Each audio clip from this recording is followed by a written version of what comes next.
सम्मानित साथियों, नमो बुद्धाय, जय भीम। हमेशा की भांति एक बार पुनः हम लेकर उपस्थित हो चुके हैं आज का लेकर अंबेडकर संदेश। आज के अंबेडकर संदेश में बहुत महत्वपूर्ण स्पीच हम लेकर उपस्थित हुए हैं, जो बाबा साहब ने ब्रह्म देश में अपने अनुयायियों को एक स्पीच दिया।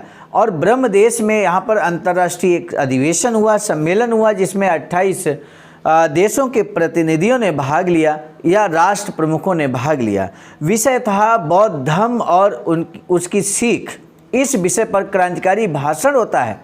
और ये जो कार्यक्रम है, अंतर्राष्ट्रीय सम्मेलन है बौद्ध देशों का, ये संपन्न होने के बाद वहाँ रहने वाले भारतीय बाबा साहब का जोरदार सम्मान करते हैं। एक बहुत ही महंगे होटल में बाबा साहब का सम्मान किया जाता है।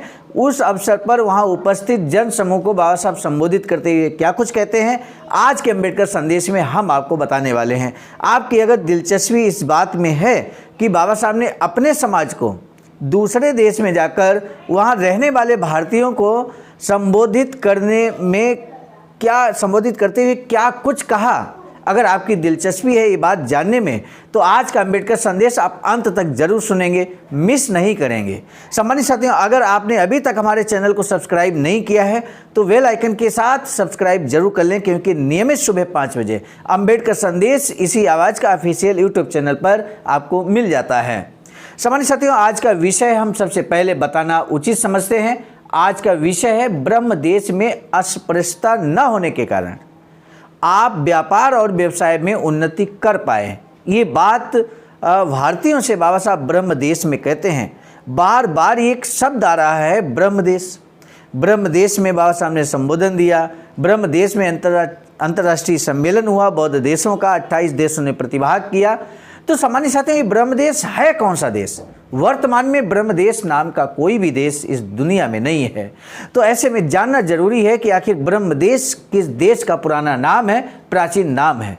तो हम आपको बता दें, ब्रह्म देश वर्तमान में म्यांमार कहा जाता है। म्यांमार देश का ही पुराना नाम ब्रह्म देश हुआ करता था। तो इसलिए अब आप समझ गए होंगे।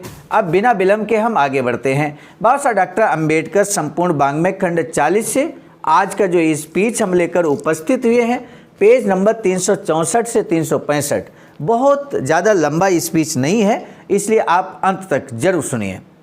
रंगून में रहने वाले, म्यांमार की राजधानी रंगून की बात हो रही है। रंगून में रहने वाले Andhra Pradesh schedule caste federation के लोगों द्वारा 4 दिसंबर 1954 को डॉक्टर बाबा साहब अम्बेडकर के सम्मान में विशाल सभा का आयोजन किया गया था। इससे पहले भी एक बार इन लोगों ने रंगून की जनता को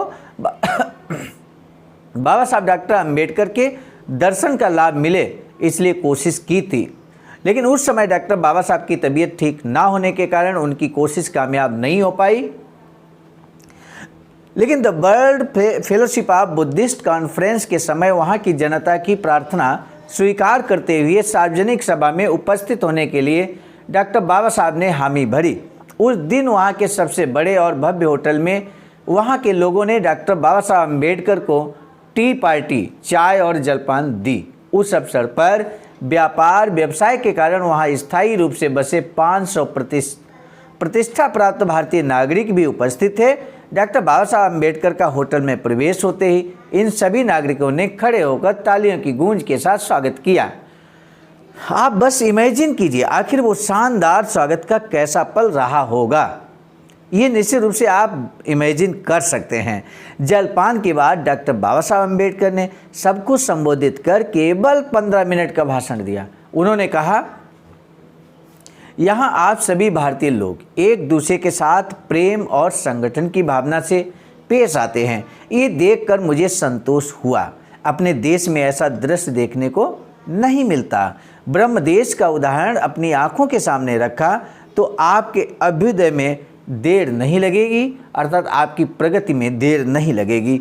यहाँ के शेड्यूल कास्ट के लोगों ने मुझे इतने बड़े होटल में जलपान कराया जिससे उनका मेरे प्रति प्रेम प्रकट होता है। हालांकि मैं ये भी जानता हूँ कि इस प्रकार किया गया है तो उनकी आर्थिक स्थिति भी बेहतर होगी। उसके बगैर इतना महंगा आयोजन नहीं किया जा सकता। मैं यहाँ बस इतना कहना चाहता हूँ कि आप इसी प्रकार बंधुभाव के साथ रहें। पिछली बार मैं आपसे मिल नहीं सका, उस वक्त मैं बीमार था। अभी भी मेरी तबीयत पूरी तरह से ठीक नहीं है। इसके बावजूद आपको निराशा ना हो, इसलिए मैं यहाँ उपस्थित हुआ। इस देश में रहने वाले हमारे लोगों की आर्थिक स्थिति मुझे ठीक लग। मैंने सुना है कि आप में से कोई सादा मजदूर भी हर रोज़ 10 कैट्स रुपए कमाता है। आप में से कुछ लोग चावल के व्यापारी हैं, कोई टिम्बर मर्चेंट है, लकड़ियाँ बेचते हैं। आप अपने अपने कार्यों में प्रतिभा संपन्न हैं, ये सुनकर अच्छा लगा। मेरा अब तक का जीवन मुंबई में बीता है। मुंबई की अपनी जनता को भी मुझसे बहुत प्रेम है। वे सभा वगैरह का आयोजन करते हैं, लेकिन आपकी तरह ताजमहल होटल में उन्होंने कभी मुझे पार्टी नहीं दी। इससे लगता है कि आपकी और उनकी माली हालत में बहुत अंतर है। ये बात साफ है कि वे क्यों ऐसा नहीं कर पाते। वहाँ अस्पृश्यता है, इस देश में उसका नामो निशान नहीं है। यहाँ मैं आपको एक बात बताना चाहता हूँ, जिस देश में अस्पृश्यता ये शब्द भी नहीं है, वहाँ आप अपने को शेड्यूल कास्ट क्यों कहलाते हैं? शेड्यूल कास्ट यानी पद दलित। आप ब्रह्म देश के लोगों को खुद क्यों बताते हो कि हम नीच जात के हैं? इसलिए पहली बात तो ये करो कि शेड्यूल कास्ट फेडरेशन इस आपकी संस्था को ही समाप्त कर दीजिए।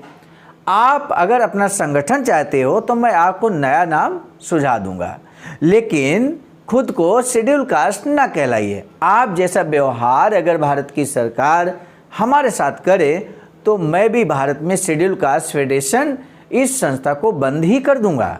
लेकिन हमारे साथ इस प्रकार का समानता का बर्ताव नहीं किया जाता और इसीलिए अपने हित रक्षा के लिए हमें शेड्यूल कास्ट फेडरेशन संस्था बनाए रखनी पड़ी है। एक और बात मैं आपसे कहना चाहता हूं कि आप इस देश में 20 से 25 सालों से अधिक समय से रह रहे हैं, तो फिर आपने इस देश की नागरिकता क्यों नहीं ली? भारतीय नागरिकता जारी रखने में आपका क्या फ़ायदा है? जिस देश के नागरिकों की नस नस में विषमता भरी हुई है, जिस देश पर अस्पृश्यता का बड़ा कलंक लगा हुआ है, जिस देश के लोग अस्पृश्यों की आर्थिक उन्नति नहीं होने देते, उस देश की नागरिकता बनाए रखना मूर्खता है। आप लोगों को ब्रह्मी सरकार का शुक्रिया अदा करना चाहिए। उन्होंने अपने संविधान में ये सुविधा दे रखी है कि लगातार 8 साल या उससे अधिक के लिए उस देश में अर्थात ब्रह्म देश में रहने वाले हर इंसान को देश का कानूनन नागरिक बनने की सुविधा दे रखी है, जो कि अभिनंदन करने योग्य है। अपनी भारत सरकार और सीलोन की सरकार का नागरिकता को लेकर कितना बड़ा झगड़ा चल रहा है। सीलोन की सरकार भारत के लोगों को नागरिकता देने के लिए बिल्कुल तैयार नहीं है। कहना पड़ेगा कि उस हिसाब से ब्रह्मी सरकार बहुत अच्छी है। इसलिए बिना देर किए आप लोग पहले इस देश की नागरिकता लीजिए। इस देश में अस्पृश्यता नहीं होने के कारण आप लोग व्यापार और अन्य व्यवसाय में प्रगति कर पाए हैं, इसलिए आपको भी अपनी नीतियों में सुधार करना होगा। उनके बाद शेड्यूल कास्ट फेडरेशन के प्रमुख आयुष्मान राव ने वहां की जनता की ओर से डॉक्टर बाबा साहब अम्बेडकर को चांदी की थैली में रखकर प्रशस्ति पत्र अर्पित कर उनका सम्मान किया। आज का पहला प्रश्न, बोधिसत्व बाबा साहब डॉक्टर भीमराव अम्बेडकर ने ब्रह्म देश का उदाहरण क्यों दिया है? बाबा साहब डॉक्टर अम्बेडकर ने शेड्यूल कास्ट का अर्थ क्या बताया है? सम्मानित साथियों, यहाँ पर ब्रह्म देश अर्थात म्यांमार दिया गया बाबा साहब का स्पीच आपने सुना। इस संदर्भ में आपके क्या विचार हैं? इन प्रश्नों में से जवाब आप दे ही सकते हैं, इसके अलावा भी अपने विचारों को आप व्यक्त कर सकते हैं। हमें आपके विचार जानने की हार्दिक उत्कंठा रहती है और निश्चित तौर पर आवाज़ का ऑफिशियल के कमेंट सेक्शन में अगर आप पॉजिटिव कमेंट करेंगे तो निश्चित रूप से हम उसको गौर से पढ़ेंगे और समझेंगे। सम्मानित साथियों, हमें आपकी कमेंट का बेसब्री से इंतजार रहेगा। बाबा साहब की एक अधूरी इच्छा है वैचारिकी सेंटर बनाने की और बाबा साहब की अधूरी इच्छा के अनुरूप ही कुछ इस तरह का वैचारिकी सेंटर निर्माणाधीन है सारनाथ, वाराणसी, राज्य उत्तर प्रदेश, देश भारत में। सम्मानित साथियों, हम आपको बता दें ये वैचारिकी सेंटर का इस समय नक्शा पास कराने की कार्रवाई गतिमान है। यदि आप भी अपना अमूल्य योगदान करना चाहते हैं तो आपका भी हार्दिक स्वागत है। दिए गए अकाउंट नंबर पर सम्मानित साथियों आप अपना अमूल्य योगदान कर सकते हैं। आज का अम्बेडकर संदेश हम आपके समक्ष प्रस्तुत करने में सफल रहे। मिशन नायक बुद्ध मित्र मुसाफिर सर, राष्ट्रीय अध्यक्ष आवाज का नई दिल्ली। आवाज का हमारा एक संगठन अखिल भारतीय अनुसूचित जाति जनजाति कर्मचारी कल्याण एसोसिएशन है और साथ ही साथ प्रांतीय कोषाध्यक्ष आवाज का बिहार। प्रस्तुतकर्ता के में मैं स्वयं सर्वजीत आर्या, राष्ट्रीय मीडिया प्रभारी IIT सेल आवाज का नई दिल्ली। ये आज का अम्बेडकर संदेश अगर आपको अच्छा लगा है तो जन जन तक पहुंचाने के लिए शेयर जरूर कीजिएगा। यदि आपको अच्छा नहीं लगा तो मत शेयर कीजिए। इसी के साथ अब दीजिए इजाजत। आप सभी को सादर नमो बुद्धाय, जय भीम। लाइक सब्सक्राइब कमेंट जरूर करना, यूट्यूब बटन ना जाए प्लीज। सम्मानित साथियों, यदि आप हमारे इस चैनल आवाज़ का ऑफिशियल, जिस पर नियमित सुबह 5 बजे डॉक्टर अंबेडकर संदेश आपको मिलता है, आप हमारे इस चैनल को सपोर्ट करना चाहते हैं तो हमारा आपसे निवेदन है कि आप हमारे इस चैनल को सब्सक्राइब कर लें, वीडियो को शेयर लाइक कमेंट जरूर करें।